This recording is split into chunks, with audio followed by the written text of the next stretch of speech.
Bismillahirrahmanirrahim. Assalamualaikum warahmatullahi wabarakatuh. Waalaikumsalam warahmatullahi wabarakatuh. Apa kabar nih teman-teman santri mendunia? Jumpa lagi dengan kita di podcast Santri Mendunia. Ini edisi perdana ya, Gus? Perdana banget. Waduh. Luar biasa memang Santri Luar Mendunia biasa ini, ya. yang di Ini Malaysia ini. Apa namanya? Namanya yang pertama itu memang dia apa, kalau ada kan ada kata-kata Ada mutiaranya. kata-kata mutiara tuh al-fadlul mubtadi. Wa in ahsanal muqtadi. Itu dia. Apa artinya, Gus? Yang awal itu memang yang seafdal-afdalnya itu. Alhamdulillah. Walaupun nanti kita insya Allah kedepannya akan semakin baik dan baik lagi. Betul. Jadi sesuai dengan jargon kita, Iya. Santri Mendunia terkoneksi, Koneksi hidup hidup bermakna, penuh karya. Hari ini kita bersama dengan Gus Aziz Syahroni, Iya. dengan saya Diki Zulkarnaintami. Ini ya bincang-bincang santai aja lah, Gus ya. Betul, kita bincang santai aja karena kalau kita nggak santai itu hidup ini memang akan berantakan. Oh, siap.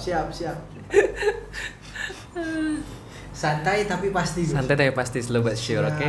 siap. Itu memang kalau yang slow but sure itu memang anak-anak muda sekarang memang yang mereka laksanakan itu kayak gitu. Jadi kalau kita hidup ini tidak santai, tidak slow, itu hidup kita memang akan berantakan lah. Itu kalau yang ada lagu itu karena ku slow. Oh, itu sayang. Saya bukan itu ya. Bukan. Itu, Gus. Iya. Siap. Jadi hari ini, Gus, Gimana? kita kan mau bahas nih tentang santri ya. Iya, santri betul. Santri sebagai ujung tombak peradaban. Ini teman-teman nih pada ingin tahu nih, kan apa sih yang disebut dengan santri itu gitu kan? Iya. Habis itu kok bisa sih jadi ujung tombak peradaban gitu kan? Masih itu. ujung tombak itu cuma yang ujungnya lancip gitu gimana gitu kan? Jadi seakan-akan santri itu memang benar-benar multi talent gitu ya. Iya. Menjadi ujung tombak peradaban khususnya di dunia ini ya. Benar. Heeh. Padahal ujung tombak itu kan Lancip, tajam. Kalau menusuk itu langsung bolong. langsung ke hati. Wah. Hati yang paling dalam. Hati yang paling dalam. Untuk si dia, untuk siapa? Untuk santri lah. Untuk santri. Siap. Oke. Jadi ini kita perkenalan dulu lah nih kan. Iya, ada perkenalan pepatah boleh. kan, tak kenal maka tak sayang ya Maka kan. tak sayang. Oke. Tapi jangan terlalu disayang. Oh ya, jangan itu Iya. paling tinggal. Belum siap ya. Jadi Gus ini saat dulu itu kan dari dulu jadi santri sampai sekarang masih tetap santri ya, Gus ya? Iya, karena kiai saya itu pernah bilang ke saya, bukan ke saya aja, khusus umumnya ke santri-santri di pondok saya itu, Vi'ai ardin tato, o anta santriyun gitu. Wah, anta Iya, santriun. di mana bumi kamu berpijak, kamu lah itu santri. Berarti antum ini dulu coba kisahkan lah dari mana awal mula antum mondok, apa mungkin dari SD udah melanglang buana ya, udah tinggal di asrama ya kan. Kan teman-teman mau tahu nih, teman-teman santri, coba gimana, Gus? Jadi asal usul saya bisa menjadi santri itu sebenarnya dari memang latar belakang keluarga saya juga memang bukan santri sebenarnya. Oh. Jadi keluarga rata-rata itu mereka itu di seni. Oh, seni. Seni betul. Jadi semua keluarga saya itu penyanyi. Oh. Penyanyi apa ini? Mulai. ini Ya ada yang band, ada yang dangdut. Oh. Biasalah kalau ya jadi memang saya dibesarkan itu bukan dari keluarga yang berlatar belakang agamis gitu bukan, tetapi memang saya ini dihidupkan dengan keluarga yang memang hidup dengan seni. Makanya saya sangat suka sampai saat ini itu memang saya sangat suka dengan kesenian-kesenian. Makanya pas saya jadi santri itu kalau ada kesenian-kesenian apa langsung saya ambil itu. Pantes antum Iya. hidup antum itu kayaknya indah ya. Penuh dengan seni ya. Penuh dengan seni. Karena kita dalam hidup ini memang penuh dengan seni kan. Kayak orang mengobati itu juga seni ya. Betul. Setiap orang ada seninya masing-masing. Betul, memang. Jadi lanjut itu yang tadi. Ya. Jadi ketika nggak tahu terbesit di kepala saya, di pikiran saya itu, kok enak kayaknya ya, jadi santri gitu, mau mondok jauh dari orang tua, bisa mandiri, belajar mandiri, berdikari lah. berdiri di atas kaki sendiri gitu kan, Siap. bukan berdiri di atas kaki orang ya. Ya, bukan bisa mandi sendiri. Nanti nanti sakit itu kalau berdiri di atas kaki orang itu. Bahaya ya, bahaya. Iya, jadi ya gitu. Setelah itu izinlah saya kan ke orang tua. Ini gimana, Mah, Pak, Ajis mau nyobain mondok gitu kan. Itu umur berapa itu, Gus? Itu kelas 5 SD berarti umur berapa ya? Kelas 5 Umur ya 10 tahun, 9 tahun lah ya. Nah, seketika itu orang tua saya menasihati saya lah. Dipikir-pikir aja dulu gitu kan. Emang karena saya memang bukan dari background, nggak ada tuh di keluarga saya yang namanya mondok, itu nggak ada. Berarti antum ini perdana ya? Perdana dari keluarga bapak dan ibu. Pemutus tali rantai. Pemutus tali rantai. Dari keluarga seni dan penyanyi menjadi keluarga Kori dan Dai. Kori dan Dai. Memang luar biasa. Tapi sayangnya saya bukan Kori dan Dai itu.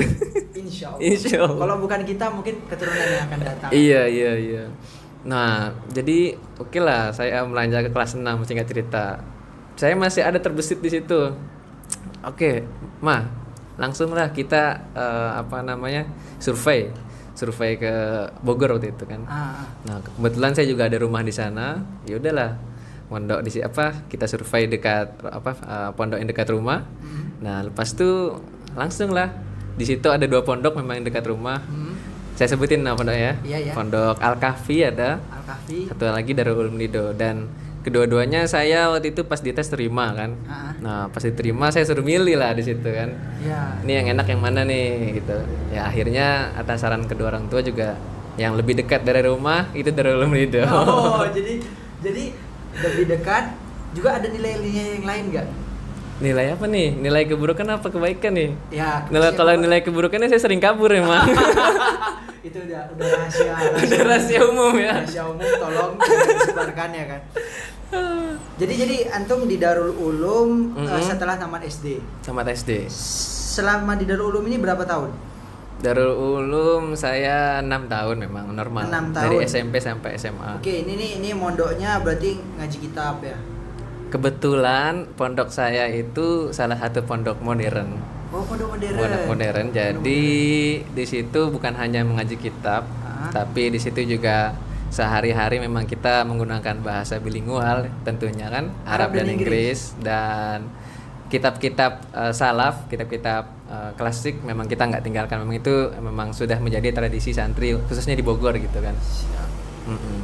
Berarti kalau boleh tahu nih ya, ini kan kita juga santri sebagai ujung tombak peradaban. Nah, peradaban itu kan ya sangat kompleks ya. Kompleks di sana banget. Itu ada semua ilmu, ada ilmu Semua agama, ada ilmu ekonomi, umum, sosial. ada ekonomi, sosial, psikologi, semua lah dan lain-lain lah. Betul. Yang kita nggak bisa sebutkan semua. Iya. Tapi yang antum dapatkan di Darul Ulum itu ilmu apa aja? Mungkin yang mungkin kan banyak ya pondok-pondok yang pondok di Indonesia yang kita mungkin ya nggak bisa kita sebutkan juga semuanya. Iya. Mungkin bisa kita bicarakan nanti di podcast edisi selanjutnya. Edisi selanjutnya itu jangan tinggalkan pokoknya. Belum lagi nanti podcast yang pesantren yang mungkin di luar negeri itu kan juga konsepnya kan beda. Beda, betul beda. Dengan konsep pondok antum ini yang modern, itu menyeimbangkan antara umum dan agama itu gimana? Nah, itu yang unik itu. Gimana? Yang unik. Jadi waktu itu ini saya kenapa dipilih di situ karena memang tidak meninggalkan tradisi yang dulu dan tidak pokoknya tidak menambahkan tradisi, menjaga tradisi yang dulu lah dan menambahkan yang ada. Kalau bahasa usul fikih al-muhafazatu ala qadimi sholih wal akhdhu bi yadil aslah kan. Gitu. Jadi uniknya di pondok modern waktu itu memang saya kenapa milih di situ karena salah satu poin untuk kita bisa melanjutkan ke kehidupan kita di luar itu memang salah satunya ilmu-ilmu yang kekinian, maksudnya ilmu-ilmu kontemporer gitu kan. Jadi ketika santri keluar dari pondoknya itu mereka bisa beradaptasi langsung dengan apa yang sudah ada di luar pondok gitu pastinya. Karena yang kita dengar itu di luar-luar lah, santri kok kudet, santri kok nggak paham gadget, santri kok megang media sosial aja, megang HP aja nggak tahu bagaimana mau memakainya dengan bijak gitu kan. Nah, disitulah kita diajarkan bagaimana kita bisa berandil di masyarakat dan segala macam. Jadi memang kita itu dituntut untuk beradaptasi. Beradaptasi, betul. Beradaptasi dengan perkembangan dunia yang sangat cepat ini kan. Teknologi dan lain-lain. Jadi ini nih kan nggak enak nih ya, Gus udah apa namanya cerita banyak. Saya juga ingin cerita juga lah. Iya, enggak. Sebelumnya saya tanya dulu lah. Oke. Jangan cerita-cerita aja. Ya. Jadi gimana Syekh Diki nih? Saya manggilnya Syekh Diki aja ya, karena kayaknya lebih berumur. Oke. Kan kita walaupun umur itu gimana, jiwa tetap muda. Oke. Betul. Tetap muda. Gimana antum ini waktu itu mondok gimana? Sebenarnya kalau anak ya backgroundnya mungkin kurang lebih sama ya, cuman bedanya itu kalau antum itu mungkin lebih kepada profesi keluarga yang nggak berkaitan sama agama. Kalau anak keluarganya banyak yang beda agama. Jadi beda agama. Ini yang lebih menarik.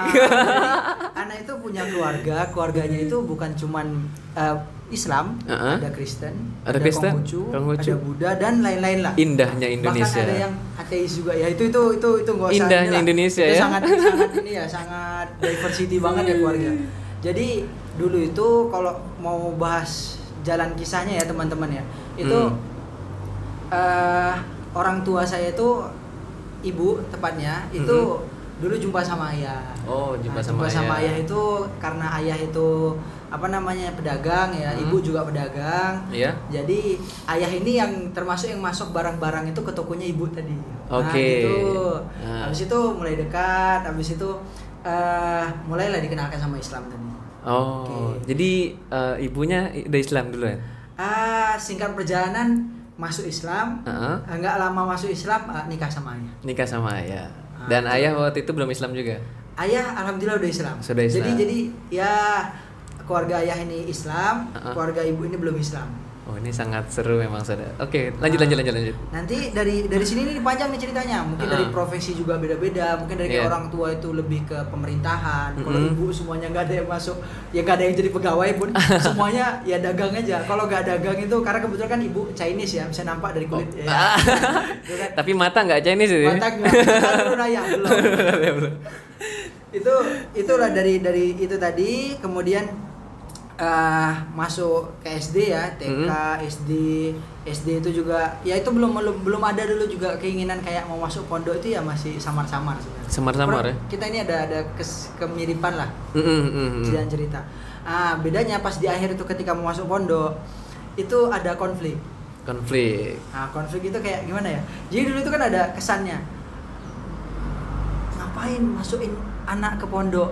Memang kamu udah nggak sayang lagi sama anak kamu? Waduh. Kan memang si Diki itu bandal ya dimasukin ke pondok gitu. Iya memang dulu kayak gitu ya. Jadi persepsi orang tuh di pondok tuh orang yang nakal, yang nggak nurut ya. Iya. Padahal enggak kan? Enggak gitu juga kan? Iya. Ya memang ada anak yang nakal. Ada lah, dulu memang beberapa lah kayak gitu. Tapi kan nggak semua. Nggak semuanya, betul. Pastinya banyak yang baik. Banyak juga ya, di mana ada kebaikan di sana ada kejahatan. Iya, betul. Itu memang udah sebuah sunnatullah yang gak akan bisa ditinggalkan. Jadi dia tadi ketika mau masuk pondok, keluarga dari orang tua itu kayak ya gimana lah. Tapi akhirnya itu dengan ibu tadi bersikeras, udahlah kita ini ya kita juga masih minim tentang ilmu agama. Jadi ya at least anak kita ini 3 orang ini semuanya dimasukkan pesantren. 3-tiganya? Iya, masukkan pesantren. Subhanallah. Dan kami ini memang dari kecil udah memang dilatih untuk jualan satu, pergi jauh dari orang tua, dan yang terakhir mondok pun gak ada yang di satu provinsi. Jadi di beda-beda provinsi ya, bukan kota lagi ya, bukan kota, provinsi. Memang bedanya provinsi karena memang di provinsi kami pun juga masih kurang ya, namanya pesantren-pesantren. Akhirnya singkat cerita ya kami bertiga itu, abang, kakak dan saya itu semuanya mondok di Medan. Itu ada 2 pondok. Pertama itu Ar-Raudatul Hasanah. Mungkin kalau yang dari Medan itu udah nggak asing lagi sama pondok itu. Memang besar ya pondoknya ya? Ya, itu ada salah satu dari pondok yang besar lah. Ada Darul Arafah, ada Maulidus Salam juga.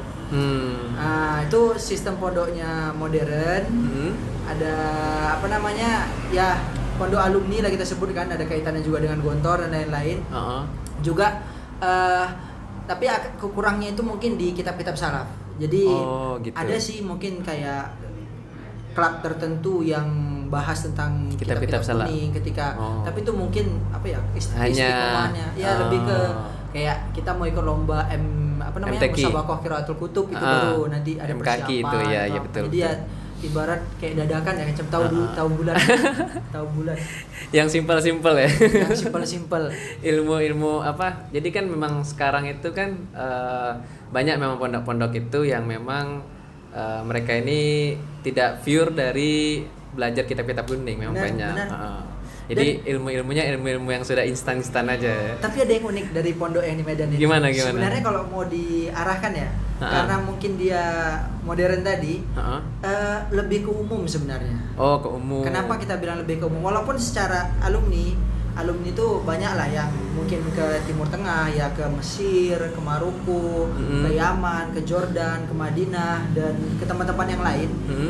Itu banyak. Akan tetapi juga banyak juga yang kayak jadi bintang film itu ada. Oh ada? Ada. Siapa itu namanya? Itu namanya dulu Bang siapa ya? Itu antum tahu GGS nggak? Oke, yang ganteng-ganteng serigala. Itu salah satu pemeran ganteng serigala itu teman pondokan. Oh gitu. Iya, abangan kelas 1 tahun. Yang cowok. Iya. Tapi dia ini gitu kan, nggak meraktekin filmnya waktu di pondok kan? Oh, enggak. Dia dulu ketika di pondok itu pantomim. Oh, pantomim. Kalau tahu pentas seni udah ada itunya lah ya, tahu lah. Pentas seni. Itu dia itu pemainnya. Itu memang sudah makan makanan pondok-pondok modern lah. Iya. Ya, kemudian pantomim. Juga ada teman-teman itu yang mungkin apa ya? Dia basisnya itu di komputer. Oh, komputer juga ada. Itu juga yang terjun di komputer dan habis itu ya menyelami lah di situ sampai sekarang jadi coding atau dan lain-lain. Kemudian juga yang wirausaha. Oke. Kalau misalnya di Medan itu ada Cendol Dawet tuh salah satunya ownernya itu juga punyanya daripada santri tadi. Dari santri itu. Dan juga ada yang masuk pemerintahan. Oh. Yang pemerintahan memang sudah tidak lazim lagi ya. Sudah tidak inilah. udah kita udah nggak asing. Betul. Karena di situ itu kan ya salah satu kelebihan dari pondok modern ini kan bahasa ya. Bahasa. Betul memang bahasa. Kalau kita bahas pondok salaf itu kan kalau kitab kuning masalah ibadat, habis itu juga memahami semuanya. Bergaul sama masyarakat itu kita nggak ragukan lagi. Dan mungkin kalau ada satu lagi tuh pondok tahfiz ya, pondok tahfiz yang mungkin yang fokus di hafalan hafalan. Dan kalau mau gambaran pondok-pondok lain itu ada pondok bahasa, ada pondok pramuka. Pondok bahasa ini kan ada yang kalau di Padang itu ada prajumpa 5 bahasa. Oke. Itu ada Arab, Inggris, Cina, Jepang, satu lagi Perancis atau Jerman. Dan itu kalau nggak salah di Pare juga ada ya, Kediri ya. Kediri, saya belum pernah ke situ juga sih kalau Kediri. Anak kebetulan ya pernah tinggal di daerah sana juga, maksudnya di daerah Gresik. Itu banyak pondok-pondok itu yang memang mempunyai apa ya spesialisasi khusus terutama di bidang skill. Kayak dari bahasa, kemudian ada pondok khot, itu udah gak asing lah. Iyalah. Pondok kori gitu kori kan. Khususnya lah pokoknya. Yang dia itu mungkin dari kiroat yang yang bernada, yang mujawad gitu kan. Rotal, segala macam lah itu. Bahkan sampai yang kiroat sab'ah, kiroat asyarah gitu kan. Mungkin ya kayak salah satu yang kita kenal aja lah pondok di Kudus itu Yanbu'ul Quran. Mambaul Quran. Ya, itu kan Yanbu'ul Quran itu pondok yang diprakarsai oleh Kiai Haji Arwani. Mbah Arwani lah kita kenalnya. Juga ada nanti ada pondok 77 di Bone, nanti ada pondok ya mungkin ya banyak lah. Banyak banget berarti ya kalau pondok. Berarti kalau secara tidak kasat mata ini memang santri ini sudah benar-benar mendunia ya. Benar-benar mendunia. Sudah siap untuk menjadi ujung tombak peradaban. Insya Allah. Ini kita bisa juga bahas mungkin dari sejarah. Sejarah memang. Ini antum, ana mau balik nih nanya. Kena lagi nih. Ya, ini kan kita harus tarik ulur nih kan dari sejarah dan lain-lain kan. Mungkin kita bisa sedikit bahas tentang resolusi jihad ya. Iya, resolusi jihad yang itu kan, itu. Kalau namanya peradaban itu kan bukan tempat. Betul. Peradaban itu bukan gedung, bukan tumbuhan, bukan cuman buku, akan tetapi itu manusia. Manusianya betul. Kalau pernah tengok film Thor, tahu kan film Thor itu? Avengers. Iya. Itu kan sering nonton kayaknya. Ya pernah lah biasa. Kita kan milenial. Iya. At least tahu lah. At least tahu kita lah. Kalau enggak. Oke. Jadi ketika nama negerinya Thor itu dihancurkan, itu dikatakan bahwasanya peradaban itu tak akan hancur apabila tempatnya hancur, bukan. Akan tetapi akan hancur ketika manusianya hancur. Oh, itu Jadi dia. peradaban itu adalah manusia. Apabila manusianya bertahan, misalnya ya ideologi ini kita tengok. Ideologi apapun lah, pokoknya itu ya dari apa namanya? Ideologi Islam, ideologi komunisme, ideologi kapitalisme, itu emang ideologi nggak akan bisa mati. Nggak akan bisa mati. Karena itu manusia. Manusia. Itu manusia. Kemanapun, misalnya Indonesia lah kita, let's say lah, namanya juga negara-negara ya. Dulu kan ada negara apa namanya kayak Konstantin, apa namanya Utsmani. Khilafah, habis itu juga kerajaan. ya ada Persia, ada Konstantin, apa semua lah itu. Itu kan juga ada waktu-waktunya. Watil kal ayyam nudawiluha bainan nas kan, tiap betul. waktu diganti kan. Iya. Dan akan tetapi sejarah itu tetap akan bergulir dan peradaban itu tetap akan berpindah. Betul. Ya, kok sampai kemari? Nggak apa-apa, lanjut. Ya. Dan akhirnya mungkin dari situlah muncullah sampai sekarang ini ada Turki, habis itu ada negara-negara yang lain. Ya, Uni Eropa, ada dan Indonesia semuanya. lah sampai saat Indonesia ini. sampai saat ini. Apabila negara itu hancur, tapi pada manusianya hakikatnya peradabannya nggak hancur. Nggak hancur, karena manusianya masih berevolusi di situ. Iya, benar. Contoh Baghdad dibakar semua ilmu-ilmu dibakar lah di situ. Semua dibakar, tapi masih ada ulama-ulamanya yang memang mereka itu berkompeten dalam bidang tersebut kan. Dan kemudian menyalurkan ilmunya, mewariskan kepada generasi muda Islam selanjutnya. Jadi tadi kita mau tanya tentang resolusi jihad. Jadi Indonesia ini kan dulu perjuangan kita nggak bisa sebutkan bahwasanya perjuangan kemerdekaan Indonesia hanya karena orang Islam aja enggak. Pasti ada banyak andil daripada teman-teman apa namanya dari agama-agama yang lain. Iyalah. Kemudian kita nggak bisa katakan bahwasanya ini yang memerdekakan Indonesia itu dari Jawa aja, terutama Jakarta, nggak bisa. Nggak bisa. Soalnya kan Indonesia luas. Dari Aceh ada, Aceh dari Papua ada, dari Kalimantan ada kan, dan lain-lain. Salah satunya itu momen yang mungkin kita bisa lihat dari santri itu adalah resolusi jihad yang dijargonkan dengan adat Syekh kayak Hasyim Asy'ari. Iya benar. Bagaimana tanggapan Gus tentang resolusi jihad ini? Mungkin bisa berikan brief singkat, kemudian tanggapan Gus. Apa mungkin ya yang bisa kita ambil lah sebagai seorang santri? Sebenarnya kalau kita memang kembali ke sejarah teruntuk resolusi jihad ini memang ya, ini sudah tidak tabu lagi di kalangan santri itu kan, bagaimana waktu itu Mbah Hasyim Asy'ari Hadratus Syekh itu beliau itu memimpin para santri arek-arek Surabaya ya untuk melawan waktu itu Jepang yang datang kembali itu kan. Nah, memang di situ tuh salah satu momen paling bersejarah khususnya bagi santri kan. Karena santri memang di situ ikut andil semua. Jadi ketika Mbah Hasyim berkumpul dengan kiai-kiai sepuh yang lainnya melaksanakan mengeluarkan fatwa resolusi jihad, karena memang ini bahkan Mbah Yai Hasyim Asy'ari itu beliau itu menghukumi bahwasanya jihad yang sekarang yang waktu itu dilakukan itu memang fardu ain, wajib pokoknya bagi semua kalangan santri gitu kan. Nah, dari situ memang kita bisa ambil dari sejarah itu bahwasanya kita ini jihad sekarang ini memang terlebih kita untuk santri-santri milenial yang sekarang ini ya. Iya. Bagaimana kita beradaptasi dengan media sosial. Bagaimana santri itu bisa menenteramkan keadaan yang di media sosial ini memang panas gitu loh. Benar-benar. Jadi jihad sekarang kalau menurut saya itu memang tidak harus yang seperti dulu melawan penjajah itu, bukan. Sekarang penjajah itu bukan melalui peperangan lagi, bukan. Mereka sekarang sudah ada digital. Nah, sekarang bagaimana santri itu bisa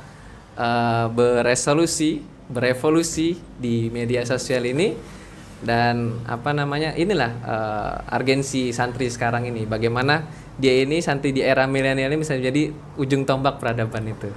Jadi kita itu dituntut untuk ini ya, berinovasi. Melawan segala macam bentuk-bentuk jihad sekarang kan ya, mungkin yang Gus maksud itu Ghazwul Fikri juga termasuk. Iya, Ghazwatul Fikri apalagi itu. Karena kan terkadang apabila ada kemunduran itu kan yang disalahkan itu kan bukan orang yang itunya. Iya, bukan antagonis itu tadi. Tetapi karena protagonisnya sendiri itu juga enggak bersatu gitu kan. Iya. Enggak bersatu dan tidak ingin berbuat. Betul. Makanya itu penting banget. Makanya dari diskusi kita tadi memang penting banget ya santri itu bisa beradaptasi di zaman milenial nih 4.0 ini kan. Bener. Dan satu lagi yang mungkin teman-teman santri mungkin ini ya bisa tangkap, kenapa harus santri kok? Memang kalau nggak santri nggak bisa nggak bisa andil gitu. Ya nggak gitu juga sih. Nggak gitu juga sih. Tapi apa poin yang kelebihan daripada santri ini? Memang kalau santri itu dulu pas mereka menjalani proses dalam kehidupan di pesantren itu, mereka sudah digodok apa ya bahasanya? Dirembus. Ditempa. Dicekokin bahasa apa lagi itu dicekokin tuh. Disuapin, dikasih pemikiran, dikasih pemahaman dari kiai-kiainya, dari ustadz-ustadznya itu bagaimana kamu ini bisa bertahan hidup di luar sana, bagaimana kamu ini bisa melawan yang pemikiran-pemikiran yang menyimpang dan segala macamnya lah itu. Berarti yang bisa kita tangkap ya daripada mungkin kita bahas ini hari ini, itu mungkin teman-teman udah pada tahu juga. Iya. Itu kan ada kecerdasan daripada di dunia ini kan ada, dulu kan pertama itu ada namanya intelligence quotient. Iya.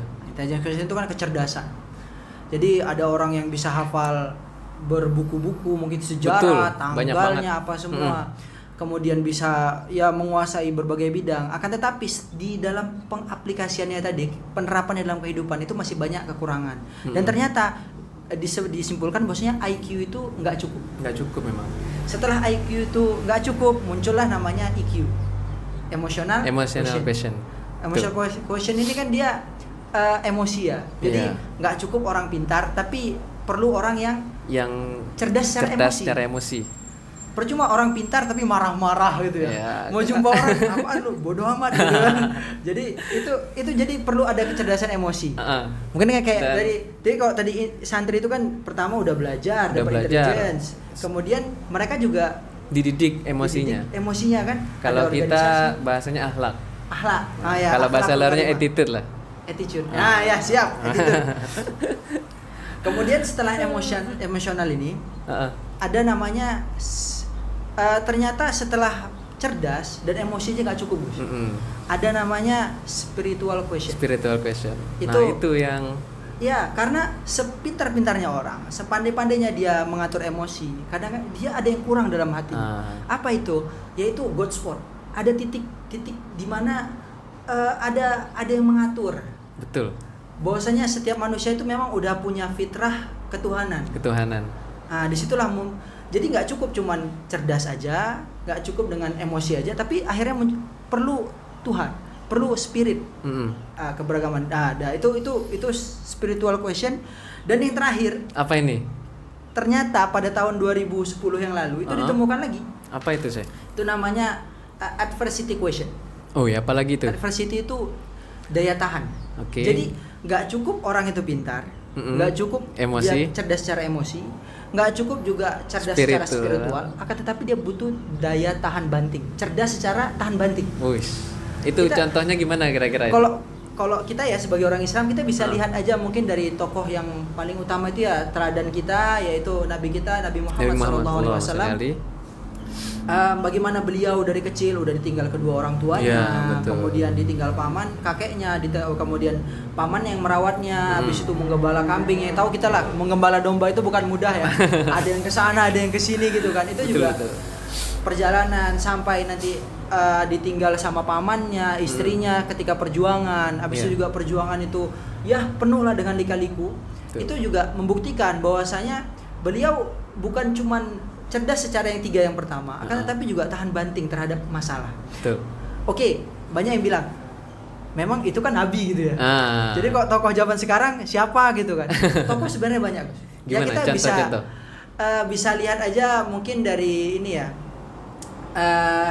Dari tokoh yang masih ada aja sekarang ini, mungkin kalau Pak B.J. Habibie lah mungkin. Pak B.J. Habibie yang mana beliau juga dari kecilnya itu kan juga nggak semulus itu ya. Belajar penuh apa namanya kan untuk belajar itu kan juga nggak mudah ya. Nggak mudah. Siapa lagi kayak bisa sampai ke Itu Jerman Imam apa Syafi'i semua. sampai membaginya dibagi menjadi 6 itu untuk Sampai dibagi. seorang pelajar 6 untuk seorang pelajar itu kan. Oh yang Suhbatul Ustad, Zakaun, Wahirsun, nah itulah Wajib semuanya Jihadun. itu. Nah itulah jadi ya nggak cuma B.J. Habibie aja lah, mungkin ada mungkin banyak lah ya. ya tokoh-tokoh sekarang mungkin ya dari presiden kita aja mungkin Pak Jokowi atau juga dari apa namanya presiden-presiden sebelumnya atau tokoh-tokoh mungkin tokoh siapa lagi Gus? Banyak sih kalau dari tokoh santri itu Nah ada Gus Dur, presiden Gus Dur. keempat. itu apa aja tantangan-tantangan Kalau beliau ketika itu kan memang ketika menjadi terlepas menjadi santrinya, memang beliau kan langsung betul tadi yang disinggung sampean itu, beliau itu memang langsung terjun ke politik untuk menyeimbangkan. Jadi intinya di politik itu bukan hanya nilai-nilai politik tapi nilai-nilai kemanusiaannya di situ. Kayak gitu. Itu termasuk salah satu tokoh yang kita banggakan juga itu. sampai umat-umat beragama lain juga ini ya sangat mengagungkan beliau. mengagungkan beliau.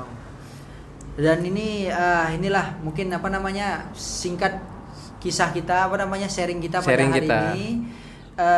Nggak lupa juga ini nih di depan Oh kita iya, ini ada ada salah satu produk dari makanan juga, dari santri juga. namanya, Namanya Gus? Kisang Pencari. Oh kisah mencari. Iya. Apa yang dicari ini Gus? Nggak tahu saya. Mungkin yang dicari itu nggak tahu lah, banyak yang jodoh. Ilmu dan pendidikan. Ilmu banyak lah. Ini kalau dalam ilmu usul fiqh ini tidak khos ini. Ini masih am ini. Masih am iya, ya, pencari masih dia am, mencari masih apa am. ini nggak tahu ini. Pokoknya Kisang Pencari ini salah satu produk dari santri juga. Memang beliau ini salah satu kawan kita juga Kayaknya dari nggak abdul santri. kalau nggak ditunjukin. Coba ditunjukin Gus. Tunjukin dalamnya. Tunjukin di kamera. Ini ada yang rasa kacang, ada yang rasa coklat apa meses nih? Ini coklat kayaknya. Coklat ya. Ah. Nah, pokoknya ini salah satu produk santri dari Masih santri. banyak lagi rasa yang lainnya. Masih banyak lagi rasa lain ini. Ini juga ada lagi. Gus. Pisang salai namanya, banana salai. Banana salai. Produk santri juga. Kalau nengok ini saya ingat rumah. Ingat rumah kan? Ya, pisang salai dari Pisang Aceh. salai. Oh. Ini serius. Kita harus coba dulu. Ya, kita coba dulu. Coba Gus. dulu. Kalau nggak coba nggak Monggo. abdul Gus. Ini yang rasa kacang ya. Nah, kita Kita rasa tes. kacang. Kebetulan saya juga suka yang kacang. Kita bismillah dulu ya, jangan lupa ya. Bismillah ya. Teksturnya sangat lembut. Lembut banget kan? Ini memang luar biasa. Kalau teman-teman ini biasa makan nugget isinya apa? Tepung. Tepung. Ada campuran ayamnya lain-lain. Ini isinya Ini sih pisang. 100% pisang ya. 100% pisang. 100% pisang. Dia diolah, diaduk, tentunya halal. Intinya halal toyib ya. Halal menthaibah. Jadi untuk teman-teman, Santri juga bisa berinovasi. santri bisa berinovasi dan nggak lupa, mari kita dukung ekonomi santri. Santri. Ya yang mungkin lagi pingin pisang ya. Ya. Habis itu apa- nggak pingin ribet-ribet. Langsung Juga- aja di order, nanti di sini ada nomornya. Nanti di bawah ini ada nomornya. Ada rasa coklat, ada Coklat, rasa kacang, ada kacang. rasa warna-warni rainbow itu ya. Yang penting rasa kepadamu itu tidak ada. sebenarnya. Oh siap. Rasa apa ini Gus? Rasa yang tertinggalkan saja dah. Iya, siap. Semoga lah disegerakan Gus ya. Siap, bismillahirrahmanirrahim. Memang cukup enak ya. Insyaallah tabarakallah. Insyaallah abis ini teman-teman insyaallah nggak akan kecewa lah mau order pisangku. Ya, nanti dihubungi saja di nomor yang tertera ya. Ya. Insya Allah beliau siap mensponsori semua kegiatan dari santri mendunia. Ya, mungkin ya dari santri dunia dari kita untuk kita dan kembali ke kita. Semua. Mungkin Kita cukupkan dulu ya sampai sini karena masih banyak nih kayaknya yang perlu kita obrolkan dan kawan-kawan pun masih kepo apa yang mau kita obrolkan nanti. mungkin bisa ini Gus. Kita kasih closing statement lah. Closing statement dulu. Yang singkat-singkat aja 2 menit. Mungkin dari sampean aja. Dari Ya, Anda. dari Pak Ketua lah. Jadi kalau dari ini intinya kita ini kan kita sama-sama belajar, sama-sama berusaha, yang namanya dua kata mutiara yang mungkin bisa menyimpulkan pada malam hari ini tuh jarib walahis takun arifan. Oke, artinya Gus, nanti Cobalah. takut banyak yang nggak paham. Coba, kemudian perhatikan, Mm-mm. maka kamu akan tahu. Oh, Nah, jadi jangan fakir dulu, jangan Oke. fakir qobla an ta'zima dulu, tapi jarib Jarib, dulu. cobakan dulu. Coba dulu. Kok nanti nggak bisa, ini kok kenapa? Perhatikan dulu. Oh, ini ada salahnya. Heeh. Baru Kita nanti berpikir. kita tahu kan, mikir kan, Heeh. jadi tahu. Oke. Buat lagi. Nah, habis itu fakir juga perlu. Jadi kalau udah ada nanti mau memutuskan sesuatu, ketika mau ngambil keputusan ya dipikirkan dulu lah. Pikirkan. Nah, jadi dari situ mungkin tantangan-tantangan para milenial saat ini, terutama para teman-teman santri sebagai bisalah menyelesaikan berbagai macam permasalahan yang dihadapi. Oke. Mungkin sekian lah Gus. Mungkin di akhir Sekian kita aja. tutup dengan jargon ya. Jargon kita dulu. Ya. Oke. Gimana? Oke. Teman-teman santri ikut ya. Jangan lupa. 1, 2, 3. Santri Santri mendunia mendunia, terkoneksi, koneksi, hidup bermakna, bermakna, penuh penuh karya. karya. Syukron. Assalamualaikum warahmatullahi wabarakatuh. Waalaikumsalam warahmatullahi wabarakatuh.